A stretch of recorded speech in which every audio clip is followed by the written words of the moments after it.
Everyone, welcome back to my another video. मैं हूँ Himachali blogger Lalita.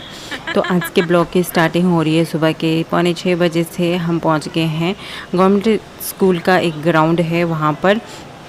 तो आजकल यहाँ के ग्राउंड का गेट ओपन होता है, तो हम लोग यहाँ पर चले जाते हैं सैर करने। और आधा पौना घंटा यहाँ पर सैर कर रहे हैं और फिर उसके बाद आगे घर वापस घर के सारे काम निपटा लिए।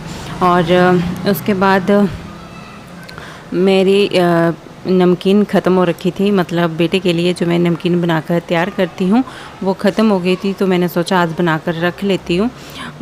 बच्चे घर में हैं तो बार बार कुछ ना कुछ खाने का ज़िद करते हैं, तो इस तरह से हम नमकीन बनाकर रख लेते हैं। और हेल्दी की हेल्दी भी है और बड़े भी खा सकते हैं। हम लोगों को भी जब हल्की फुल्की भूख लगती है तो इस तरह की नमकीन बनाकर हम रखी होती है और खा लेते हैं उठाकर। तो आप लोगों के साथ भी बताती हूँ किस तरह से मैं नमकीन को बनाकर रख लेती हूँ स्टोर करके। 10-15 दिनों के लिए वो आराम से चल पड़ती है, हो जाती है। और कई बार हस्बैंड के लंच बॉक्स में मैं भी डाल देती हूँ इसको। तो सबसे पहले मैंने ले लिया है पैन और उसमें डाल दिया है मस्टर्ड ऑयल और थोड़ा सा इसको गर्म होने दूंगी। और उसके बाद इसमें ऐड कर दूंगी चिपड़ा या पोहा, जो चाहे कह सकते हो। और इस तरह से उसको थोड़ी देर चलाती रहूँगी, वो अच्छे से हो जाएगा। कुछ लोग इसको फ्राई भी कर लेते हैं, लेकिन फ्राई करने से फिर ज़्यादा ऑयल हो जाता है, तो मैंने थोड़ा ऑयल डाला और उसके बाद इसको इस तरह से डाल दिया और चला लूँगी जब तक ये फूलने जैसा ना लग जाए, तब तक इसको चलाते रहना है।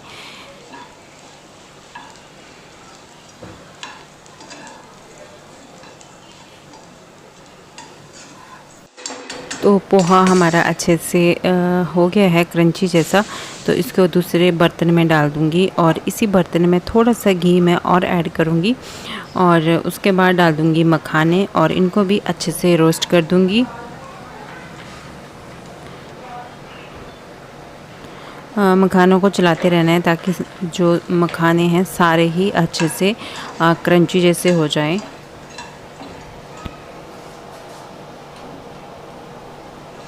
अब मखाने भी अच्छे से हो गए थे क्रंची और उसके बाद मैं थोड़ा सा और घी ऐड करूँगी, बिल्कुल थोड़ा थोड़ा डाल रही हूँ मैं। और उसके बाद मैं डाल दूँगी बादाम और इनको रोस्ट करूँगी और साथ में ही डाल दूँगी काजू। दोनों को अच्छे से रोस्ट कर लूँगी। और मैं सारी चीज़ों को अलग अलग इसलिए रोस्ट कर रही हूँ, अगर इकट्ठा ही कर लेती हूँ तो कुछ चीज़ें अच्छे से रोस्ट नहीं हो पाएंगी।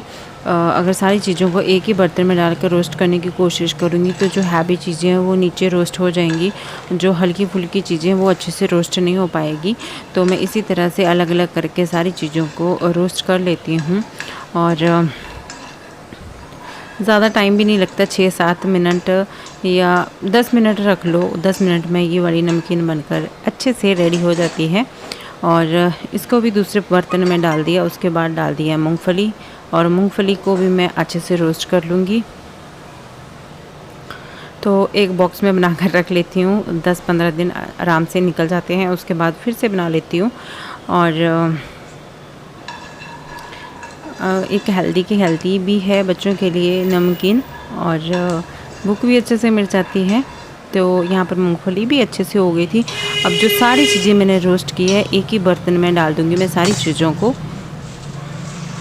इसी बर्तन में डाल दूँगी मैं सारी चीज़ें। और इसमें ऐड करूँगी थोड़ा सा नमक।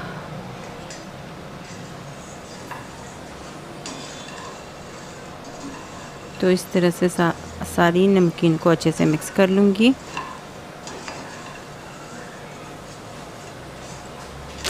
अब इसमें मैं ऐड कर दूँगी नमक, काली मिर्ची का पाउडर और थोड़ा सा चाट मसाला और थोड़ा सा आमचूर पाउडर।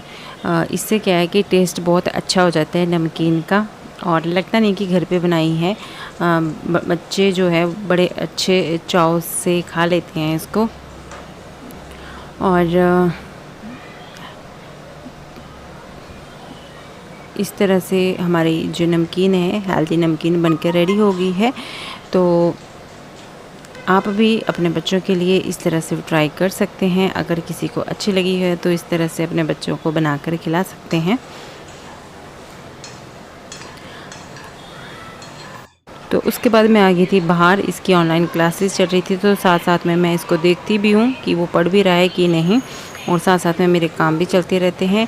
तो आज के लिए इतनी सी वीडियो थी। वीडियो अच्छी लगी हो तो प्लीज़ लाइक ज़रूर कीजिएगा, और चैनल पे नए हो तो सब्सक्राइब ज़रूर कीजिएगा। मिलते हैं नेक्स्ट वीडियो के साथ, तब तक के लिए गुड बाय।